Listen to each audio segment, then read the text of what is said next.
आज पढ़ाना है व्याघ्र पथिक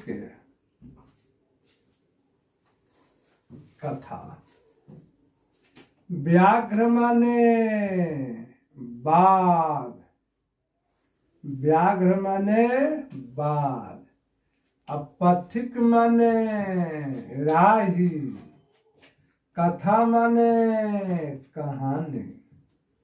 बाघ और राही की कहानी। इस पाठ के लेखक हैं नारायण पंडित। नारायण पंडित। यह पाठ हितोपदेश हितोपदेश नामक ग्रंथ से लिया गया है। व्याघ्र पथिक कथा पाठ के लेखक नारायण पंडित हैं। यह पाठ हितोपदेश नामक ग्रंथ से लिया गया है। इसमें लिखा हुआ है कि एक बूढ़ा बाघ स्नान करके हाथ में कुश लेकर सरोवर के किनारे बैठ गया। सरोवर माने जिसका पानी कभी सूखता नहीं हो, अर्थात सालों भर पानी रहता हो। फिर ध्यान से सुन लिया जाए।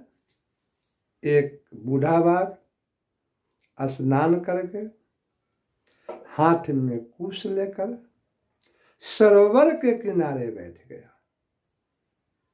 उस रास्ते से जितने राही जाते थे आते थे, उन राहियों से यह बूढ़ा बाघ कहता था कि हे राहियों, यह सोने का कंगन स्वीकार करो। तो एक राही लोभ से आकृष्ट होकर सोचा कि भाग्य से सोना संभव होता है, किंतु इसमें संदेह है। क्या संदेह है? श्लोक 1 लिखा हुआ है पुस्तक में। लिखा हुआ है कि अनिष्ट के द्वारा इष्ट की प्राप्ति की गति अच्छी नहीं होती है। अनिष्ट के द्वारा इष्ट की प्राप्ति की गति अच्छी नहीं होती है। जैसे विष के संसर्ग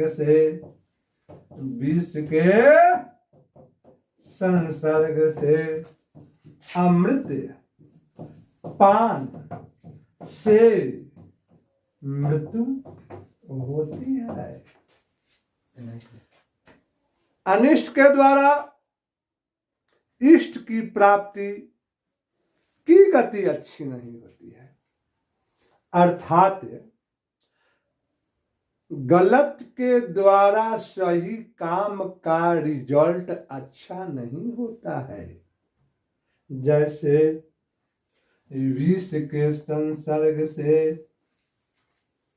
विष का फंक्शन है कि यदि कोई पी लेगा तो उसकी मृत्यु हो जाएगी। अमृत का फंक्शन है कि यदि कोई पी लेगा तो अमर हो जाएगा। मैं यदि अमृत पी लूं तो अब हम न बुझाए, यही लेखा अमर हो जाए। आ तू कहीं पी लेबा अमृत तो एतिये चुके रह जाएगा, दाढ़ी मोछब होबे न करी। यही नैया अमर हो जाए बा। लेकिन यदि विष और अमृत को मिला दिया जाए तो मृत्यु निश्चित है। देखिए क्या कहता है, विष के घड़ा में यदि थोड़ा सा भी अमृत के घड़ा में यदि थोड़ा सा भी विष को रख दिया जाए तो उससे मृत्यु होगी।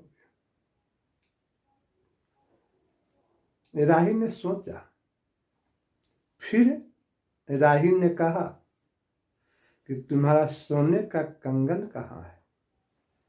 बाघ हाथ फैलाकर दिखा दिया, देखो यह सोने का कंगन है। तो रहिया कहा लाख कि तुम तो हिंसक जानवर हो, मैं तुम पर विश्वास कैसे करूं?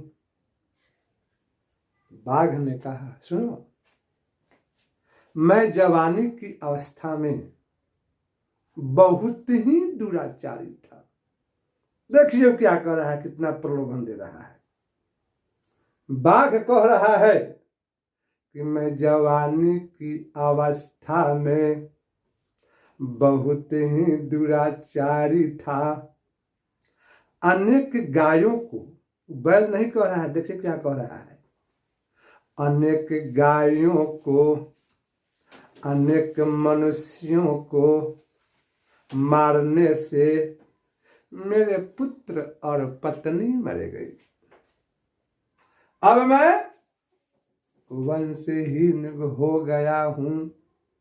देखो मेरे नख और दांत गल गए हैं, तो मैं विश्वास करने लायक कैसे नहीं हूं? सुनो, कोई धार्मिक ने मुझको उपदेश दिया है कि तुम दान और धर्म करो। उसी के कहने से मैं धार्मिक बना और दान कर रहा हूं। सुनो, मैंने धर्मशास्त्र में पढ़ा है, गरीबों को दान देना चाहिए, धनिकों को नहीं। रोगी को दवा देना चाहिए, निरोग को नहीं। और भी देश काल पात्र के अनुसार दान देना चाहिए। उस दान को सात्विक दान कहते हैं। उस दान को सात्विक दान कहते हैं। इस देश में दान देने की प्रथा है कि नहीं? देश काल समय, अभी दान देने का समय है कि नहीं? देश काल पात्र, मैं जिसको दान दे रहा हूं वह व्यक्ति सुपात्र है या नहीं? तो देश काल पात्र के अनुसार दान देना चाहिए। उस दान को सात्विक दान कहते हैं। सुनो, जाओ तुम सरोवर में स्नान करो, आओ यह सोने का कंगन स्वीकार करो। उसकी बात पर विश्वास करके जो ही राही सरोवर में स्नान करने के लिए जाता है तो ही महाकीचड़ में फंस जाता है। जब वह निकलने में असमर्थ हो जाता है तब बूढ़ा बाघ कहता है, अरे तुम महाकीचड़ में फंस गए हो, आता हूं और मैं तुम्हें निकाल देता हूं। बूढ़ा बाघ धीरे धीरे जाता है और उस राही को अपने दोनों हाथ के पंजों से जकड़ लेता है ताकि राही इधर उधर न जाए, भाग न जाए। तो राही सोचता है कि जिसका मन और जिसकी इंद्रियां वश में नहीं हो, उसकी गति हाथी के स्नान की तरह होती है। यह सोच ही रहा था, तब तक वह बूढ़ा बाघ के द्वारा पकड़ा गया, मारा गया, खाया गया। इसीलिए कहा गया है कि कंगन के लोभ से वह पथिक महाकीचड़ में फंस गया, बूढ़ा बाघ के द्वारा खाया गया। अतः अधिक लोभ नहीं करना चाहिए। पाठ की जब समाप्ति होती है, इसका प्रश्न आप लोग लिख लीजिए।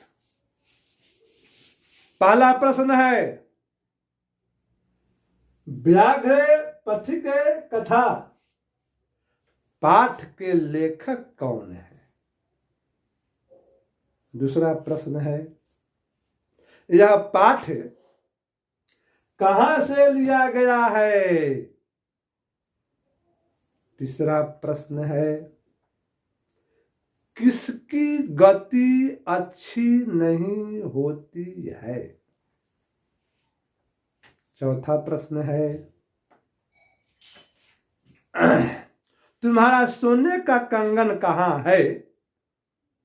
यह किसने कहा? पांचवा प्रश्न है, कौन वंशहीन था? छठा प्रश्न है, किसके नख और दांत गल गए थे? सातवां प्रश्न है, बाघ ने धर्मशास्त्र में क्या पढ़ा था? आठवां प्रश्न है, सात्विक दान किसे कहते हैं? नौवां प्रश्न है, कौन महाकीचड़ में फंस गया? 10वां प्रश्न है, व्याघ्र पथिक कथा पाठ का सारांश याद करें। इन 10 प्रश्नों को आप लोग कल बना करके ले आइए। हर चैप्टर का PDF लेने के लिए आप टेलीग्राम चैनल पर ज्वाइन करें। 2-3 दिन में चैनल आपको बतला दिया जाएगा।